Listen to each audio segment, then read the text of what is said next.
Good evening, everybody. Joe from NDB Aviation, and tonight I'm going to talk to you about the best throttle quadrant that you can buy right now for your flight sim at home.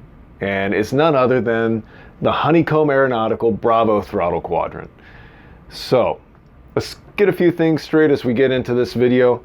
What I really want to talk to you about is this is going to be one of 3 total reviews that are going to come together to put a good picture of what this throttle quadrant can do and really how it works within the ecosystem of 2 different flight simulators, Microsoft Flight Sim 2020 and X-Plane 11. Now, I do not have a copy of Prepare 3D. That has not changed yet. I would like to get one, but as of right now, my time availability for reviewing that within Prepare 3D for the Bravo Throttle Quadrant is just not there. So I'm going to focus for this video really about the overall build quality, the customizability of this, what really sets it apart, the value, and my recommendation about this product. And if you don't want to wait till all the way to the end, I highly recommend this product. And without further ado, let's jump in and let's talk about really why I recommend the Bravo Throttle Quadrant. Now, the Bravo Throttle Quadrant has a lot of functionality and a lot of customizability. It comes with your general aviation setup, which is going to give you the basic twin engine advanced setup. So you're going to have your manifold pressure, your propeller controls, your mixture controls. Then you have the option of your commercial setup. So you get 4 throttle quadrants here. You have your spoilers or speed brake, and you have your flaps. And the nice thing is that they built into both the commercial and the GA setup. This is really important to me because I really like this function. You actually have a toga or takeoff go around button built into both setups. Now in the sims it's going to be a little different because the simulators code these ideas a little differently, and I'm sure in time they'll be very similar, and then the differences will come down to how each aircraft is coded for what happens when you push the toga button in each aircraft, which in real life, some aircraft are going to actually react slightly different. And that comes down to a whole slew of functions of the actual aircraft and how they coded it. But one of the cool things about the Bravo Throttle Quadrant for the feature set here in the build is I really am digging these thrust reversers. Now, there are some functionality issues between Microsoft Flight Sim 2020 and X-Plane 11 that we'll talk about in each of their reviews concerning the Bravo Throttle Quadrant. Is it a big issue? No. But if we're talking muscle memory, it's going to be different from what you might know if you fly a larger aircraft, especially if you are a pilot, professional pilot, and you're at home trying to stay mentally current. I know, not legally current, but just mentally current, flying at home at your own setup. Build quality wise though, I really like this. Let's pick this sucker up. Let's take a look at it. Now underneath I do have attached the stand setup. These are extremely sturdy, and then you have risers built into the back. This piece slides off and on. I'm just leaving this on for right now because I really don't want to put it back on during the video, because while I could do it, it's kind of like my Bose A20 headset. When I replaced the earmuffs took about 5 minutes to get back on with the new pieces. Same goes with this. It's not really going to take 5 minutes, but to get it just right, it's longer than I want to take in the video. But as far as build quality goes, this is exceptionally well built compared to what I used to sell with Scitech years ago when I was repping them at Sun and Fun in Oshkosh and 1 or 2 AOPA events. But overall, every little nook and cranny, and I have an early production model here, everything about this looks good. You know, I've had laptops that have more jagged edges than this. And I'm not going to name names, but if you visit my website, you can probably figure out which laptop I'm talking about via one of the reviews. This is well built. I can't find any loose edges, and I haven't had any problems with it, whether, a weird gap, plastic looking like it's messed up, or a screw loose. Everything's in the right place and does what it's supposed to do.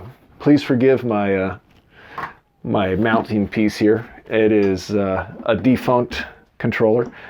So let's move on. Exterior build, fit and finish is great. top notch. It far exceeds that of what I expected to see from this, especially for an early production run or early final production run. There are some slight differences between this and what's shipping now, and should be hitting your front doors shortly if you've already pre-ordered, and hopefully being underneath your Christmas tree by Christmas time, if not before. But let's talk about overall quality of all these switches and how these all play out in the sims. Now, in the sims, you're going to have slight differences between how you actually set up your curves for the axes, or depending on which axes you select, especially in Microsoft Flight Sim 2020. I've seen some issues here and there depending on what you really choose as your key binding in there. But one thing that I really like about the Bravo Throttle Quadrant, and let's go ahead and turn this, and you know what, I'll just pick it up. One thing I really like is the fact that we actually have a tension knob here on the side. So depending on how you fly, or what airplane you actually fly, you can really tighten these up and make them feel as close as you can get to the real aircraft. And yeah, I've flown in level D sims. I've gone through the CTP, ATP training. I've gone through recurrent, what is it going on? 3 times now, I think it is. Yeah. And, you know, this is not a level D simulator, but it does the best I've seen so far of anybody making a commercial or consumer grade product that rivals that of higher grade products going into, like, say, Redbird and other BATDs and AATDs. And speaking of which, I think I saw this is going to be part of the Gleim AATD and BATD. So you have a product that is of a good enough quality that it can be used in a certified simulator. The tension piece on the side, it works well. I played with it in different settings, loose as possible, medium in between, and depending on what I'm flying. So say I'm having fun, I'm flying a commercial airliner, kind of practicing some ideas and concepts, it works out really well. Or say I'm jumping back into a Cessna 172 or a Baron, something smaller, or the DA62 and say Microsoft Flight Sim 2020. This works exceptionally well. And you can fine tune it to exactly what you want it to do to get the best you can out of that feature set that you have here, and modeling it after the real airplane in real life.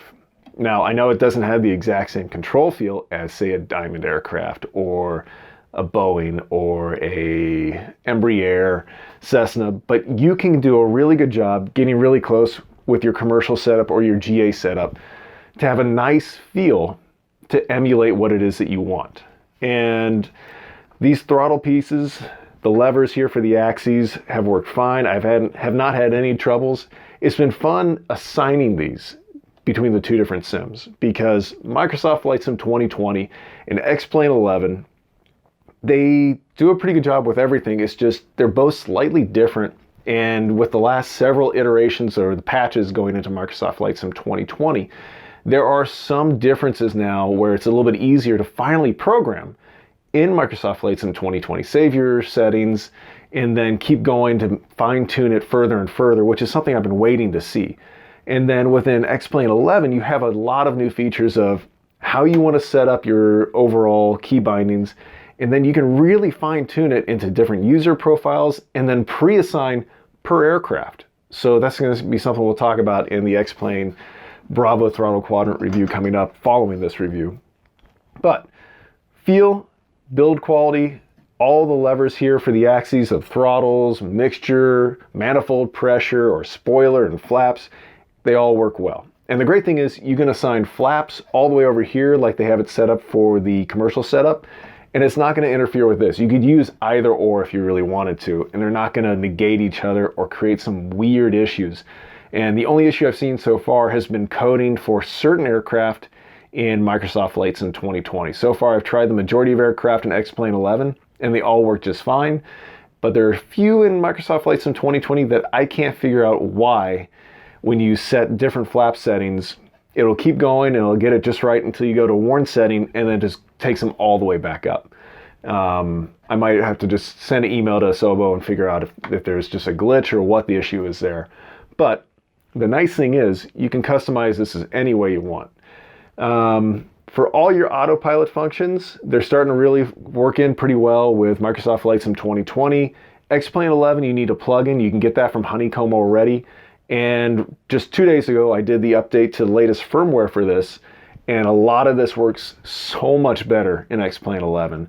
And some things I think, I can't be for sure how much has changed for Microsoft Flight Sim 2020, but I feel like it's been easier to set up, and it may just honestly be the fact that Microsoft Flight Sim 2020 finally added in a feature where you see everything moving real time, where in the past it was set up to be there, but it wasn't always working. So it was really a pain to set all of your key bindings and your axes in Microsoft Flight Sim 2020. And there's still issues where you can do the automatic, click to set my key binding or set the axes, and you'll move it, but then it won't stick. So then you have to go back in, you have to manually assign it. Whereas in X-Plane 11, it's extremely straightforward. And X-Plane 11 even remembers what you last searched for. So if you're setting up throttle 1, throttle 2, throttle 3, throttle 4, or spoiler, or speed brake, and then throttle 1, throttle 2, throttle 3, throttle 4, it'll remember each one. So then once you assign this one, you can go to assign this next one, number 2, and it remembers what you last searched for. So you can easily just start setting them up, bing, bang, boom, or easy peasy, whatever you want to use here. And it works super simple and fast. Setting up all these switches doesn't take any time, but like I've said in previous reviews and some years ago, especially about the SciTech throttle quadrant, you may want to look into getting some kind of label maker, because when you start to assign all these buttons, you might set it up as a very generic setup, or you might set it up for generic and then your commercial setup, say you want to fly a CRJ or something even larger. Maybe you really want to fly that A380. You might want to have a removable strip on the top to at least remind you what each one of these are. And then as far as all the autopilot functions go, in X-Plane, even with the new plugin and the new firmware, I'm diving deeper with the plugin itself, and I'm diving deeper with X-Plane itself, creating my own profile for each one of these to really fine-tune where it is. And I can already say, seeing how the X-Plane plugin has evolved from the first version I got more than a month or two ago to what is out there now, it has come a long way, and I expect more and more improvements as it goes on. So build quality, the overall feel and finish of this product, I'm really happy with. Sorry, sometimes get the hands in the wrong place. But overall, I like how everything comes together on this product. The plastic, the switches all work fine. I haven't had a problem yet with any of them getting stuck or not reading. And one thing I do really like, I've really liked the fact that Honeycomb, and I don't know if you guys can really see this with the video camera I'm using right now, but Honeycomb was smart enough to go with USB-C, which I think is important depending on what future functionality might be added to this. So as updates go along, as firmware goes along, and say they add some other features via firmware updates, it's great to have USB-C and hopefully I would assume a better bandwidth than just regular USB cables, micro USB, or anything, or whatever older legacy micro USB and USB products you could have. So everything feels good. Even the trim wheel, it feels great. The only thing I wish we could have had with this is not an infinite spinning wheel. Now I know that would have added to cost, because then you had to put a stopper in, you would have to put some kind of indicator where it was. So that's another thing that could break, and it would add cost into the overall fit and finish of the product. But it would have been nice. But that's really, thinking about everything on this right now, that is the only gripe I have so far. And I've had this for going on probably 2 months. And the overall feel of this product, all the hours I've put in with it so far, it's put up with a lot. And it's honestly put up with my kids finding their way into my office and having their time of their lives with this. And so far, so good. Knock on wood. So build quality is great. Fit and finish is good. Feel, you can fine tune it to what you want. And especially with the customizability of this, you can get there. So with the customizability, we've kind of I've already talked about that a little bit, but you're going to see a slight difference in customizability depending on which flight simulator you want to use. So Microsoft Flight Sim 2020 we'll talk about first. And this is going to be not a deep dive because we're going to get into this in the actual review where I'll have some screen grabs and setting it up, finding some little issues here and there, and trying to find your way around some of them, which is pretty easy. It's just basically going in and making sure you assign the button you want. And if for some reason it's not, say Microsoft Flight Sim 2020 isn't finding it, how to go into the game controller via Windows settings, make sure that your unit's actually showing that button in use. When it shows it in use, you write down that button number and then you go assign it with the Microsoft Flight Sim 2020, and then you solve your problem. Thankfully, the good thing is with the last patch, I think it was the last patch, that was all, it seems to have all been fixed. There are just a few issues here and there about Microsoft Flight Sim 2020 taking the auto sense of when you move, say, one of these axes and it senses it, and then you go to validate it. For some reason, it's still kicking that out sometimes. So customizability in Microsoft Flight Sim 2020 is getting better. I am really looking forward to see what Asobo does, and if Honeycomb has a plugin that comes later to work with both X-Plane 11 and Microsoft Flight Sim 2020 to give a full range of effects and really home in on all the possibilities you have with a full autopilot on top, because this offers the best bit of customizability here. Out of all the products I've sold in the past, this combines so much into one unit that you're getting the best bang for your buck right here, and that's honestly what I believe. But let's move on and talk about X-Plane 11 customizability. The great thing about X-Plane 11 is, for the longest time, since Laminar first came out with X-Plane 1, or whatever you want to call all the legacy X-Planes that came before this, but since I was a flight instructor, or at least coming back to aviation, the nicest thing about X-Plane 11 was its ability to be fully customized. Now, I know if you've been around aviation for a long time or flight sim for a long time, X-Plane has been difficult to deal with at times. And if you are as old as I am and you grew up and you knew how to code in DOS and you know how to code in general, X-Plane was great. You would look at the menus and go, okay, I can find whatever I need within this menu. But if you grew up with only a Windows platform, everything was visual, X-Plane could be daunting at times. Well, the good news is X-Plane 11 has a lot of menus, a lot of just built-in graphics, and it looks a lot cleaner than it ever did in the past. The overall feel of the sim looks better, and the only thing that unfortunately X-Plane 11 is missing is the beautiful scenery that Microsoft Flight Sim 2020 has. And we'll talk a little bit more about that in my November/December State of Flight Simulation update that will be coming shortly as well. But customizability of the Bravo Throttle Quadrant far exceeds anything that I've seen in the past. Now, that goes all the way back 5 years and plus to when I was working with SciTech at Sun and Fun in Oshkosh. And speaking of which, excuse me while I grab this. This is, if you haven't seen my old video, or a couple of videos from a month or two back, excuse the wire mess, but let's talk about what you see in front of you. You got the yoke, so exclude the yoke in the instrument panel. And just think about, I have a switch panel, an autopilot panel, and almost every feature on this autopilot panel, move this more so into view, is built onto the Bravo Throttle Quadrant. Almost everything that you want off of here is capable of being put onto the Bravo Throttle Quadrant. The only thing that you might miss out on are going to be about about 4 switches and your start. So that you're missing, but that's already on the Alpha, which has more switches and other functionality that's already built in there.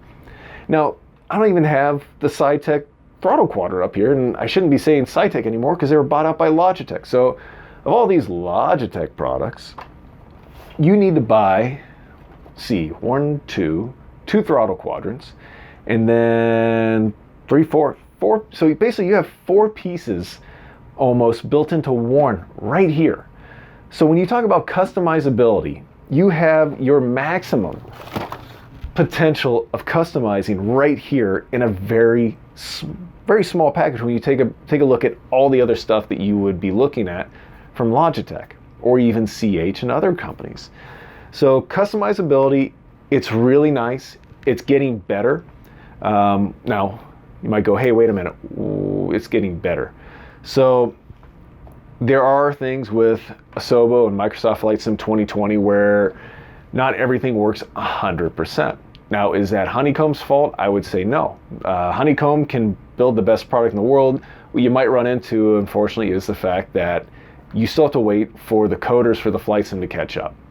And the nice thing is, Honeycomb is working on the whole plugin for X-Plane 11, and maybe, just maybe, we'll see something similar for Microsoft Flight Sim 2020. I kind of like to see that cross-platform functionality, because in the X-Plane plugin, I can really dive deeper into all of these and kind of get it set up the way I really want. And would I like a little bit more customizability? Yeah. But overall, watching this progress over the last 2 months of all the software encoding, the plugins, Microsoft Flight Sim 2020 and X-Plane 11, the customizability is really going to be there to a level that you want for your overall, whether it's just flying sim for fun at home, flying sim multiplayer online, whether you're doing a virtual airline or virtual cargo, whether you're a flight student, all the way up to being somebody that has a career in aviation already and you just want to stay mentally proficient on flying your approaches, this is your go-to throttle quadrant. I was going to say Bravo Throttle Quadrant, but this is your go-to throttle quadrant. There's nothing else out there on the market right now that ties in so much into one product like the Bravo Throttle Quadrant does, which brings us to, the value proposition here. And I'm looking over my list to make sure I stay on topic, but everything about the value here is what sets this product apart from everything else out there right now. And I don't see a competitor to this. This is probably the best value. I know it's expensive for the initial investment, but it gives you everything you'd want to fly a big commercial jet. It gives you pretty much everything you'd want to fly a propeller aircraft, aside from, say, you really want to fly that C-130 Hercules or the P-8 Poseidon or a Connie, a Constellation from the olden days. I can go on a B-17 Flying Fortress. There are not enough controls here to do that. And you would be looking at some serious investment to set up multiple throttle quadrants to do that, whether it's from Logitech, potentially, I guess, CH products. You could put two of their giant ones side by side. But overall, for the overall GA, general aviation, for the commercial charter market, and for the cargo and airline market, you can cover all your bases right here with almost every bit of functionality that you need to do the basic setup of your flight within your throttle quadrant. Now, given it does not have a FMS setup, it does not have every little bit for every knob and switch you're going to do, but this is going to give you the functionality you really want to have the most value out of anything that's being sold that includes all of these parts. Because if you go for Logitech, when I pulled up that other piece down below, you had 4 parts that you're looking at. So even if you were to catch the Logitech throttle quadrants on sale, you're looking still about $100. And then the switch panel, the autopilot panel, you've already reached the price of this. And you have an older product that, while yeah, my products still work, I would much rather be going forward with this because it tucks it all into a nice, neat package and a smaller footprint. So value-wise, this, I think, is one of the best values on the market, and build quality helps back that up. So you have exceptional build quality, you have exceptional customizability, so much so that you might get lost in customizing it because you can really fine-tune it that much. And the value of this product far exceeds most of the products on the market right now, or exceeds every consumer-grade product on the market. There's nothing else at this price point that does everything that this does, especially as well as it does it. So, would I recommend the Bravo Throttle Quadrant? Yes. I think this, if you are building a home sim setup, this is your number one go-to for all of these features into one product. And the Alpha, I would definitely recommend. I've seen it. I've talked to people who have at least had it. I'm looking forward to getting my hands on one eventually, and that way I can kind of complete this. I really look forward to trying to convince somebody to give me a chance to try out the rudder pedals early, but all that's all in the future. What we're talking about right now is this Bravo Throttle Quadrant. And if you want the #1 piece to set up in your flight sim at home, it gets addictive just spinning this sometimes. And I like the way it works in the sim too. This is the best one to go with. If you have specific questions about functionality or issues that you might be having, please reach out. Reach out to Honeycomb as well. I've talked to them already about some things, and nothing major, just trying to get more information about product and how each one is going to be implemented moving forward. And I'm really happy to hear what I heard from them. And I think this product has a bright future. It has a bright future on your desk. It has a bright future on whatever way you set up your sim, whether it's in full motion or whatever it's going to be. This is going to be your go-to product. So Joe from NDB Aviation, like and subscribe. If you didn't like the video, tell me why. Any questions, leave them down in the comments sections below. Thank you guys. Take care. Stay safe and healthy. See you again real soon. Bye-bye.